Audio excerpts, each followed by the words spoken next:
50 वर्षापूर्वी अवघ्या जगाला झाली ती म्हणजे सह्याद्रीच्या दऱ्याखोऱ्यांनी, उंच उंच सुळख्यांनी, कडेकपाऱ्यांनी आणि अभेद व बेलाद अशा गडकोटांनी, निष्ठावंत मावळ्यांची तसेच आदर्शवान स्वराज्याची व अर्थातच आपल्या सर्वांच्या हृदयामध्ये असलेले श्री श्री श्री छत्रपती शिवाजी महाराजांची. पण आता आपण काय दाखवतो? हसलेले बुरुज, पडलेली तटबंदी, अकराळ विक्राळ अशी वाढलेली झाडी झुडपे, कसल्याचा ढीक आणि त्याहून पलीकडे आजची तरुण पिढी प्रेम करायला आणि दारू प्यायला महाराजांनी बांधलेल्या किल्ल्यांमध्ये जातात. खरंच एक शोकांतिका म्हणायला लागेल.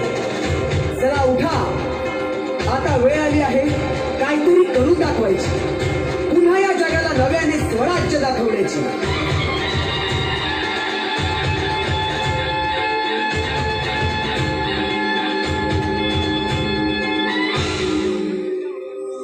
एकच राजा इथे जन्मला,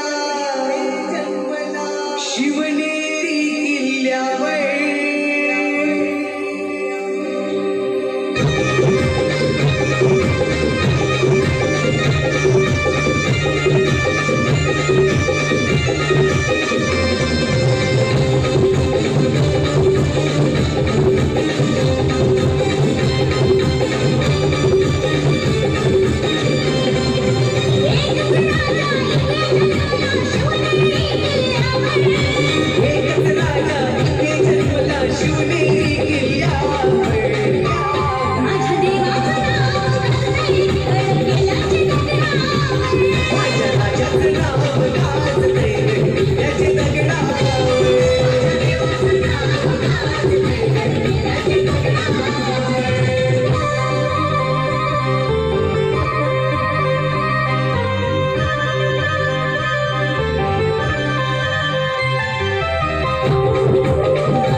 मित्रांनो, छत्रपती शिवाजी म्हणजे काय? एकाच वाक्यात सांगतो, छत्रपती शिवाजी म्हणजे काय? 65 किलोची तलवार वागवतो, त्याचं नाव येसाजी. 2000 सैन्यांपुढे एकटा खिंड लढवतो, त्याचं नाव बाजी. 8 तासात दुश्मनाची 65 किलोची तलवार वागवतो, त्याचं नाव येसाजी. 2000 सैन्यांपुढे एकटा खिंड लढवतो, त्याचं नाव बाजी. हात तुटला तरी शत्रूंशी लढत राहतो, त्याचं नाव तानाजी. 8 तासात दिल्लीहून पुण्याला घोडा आणतो, त्याचं नाव संताजी. 1.5 तासात दुश्मनांच्या तंबूचा कळस कापून आणतो, त्याचं नाव धनाजी. ठाण्या वाघाचा जबडा फाडतो, त्याचं नाव संभाजी. आणि या सर्वांना एकत्र करून स्वराज्याच्या नंदनवनाचं तोरण बांधतो, त्याचं नाव शिवाजी, नाव शिवाजी, नाव शिवाजी. धन्यवाद.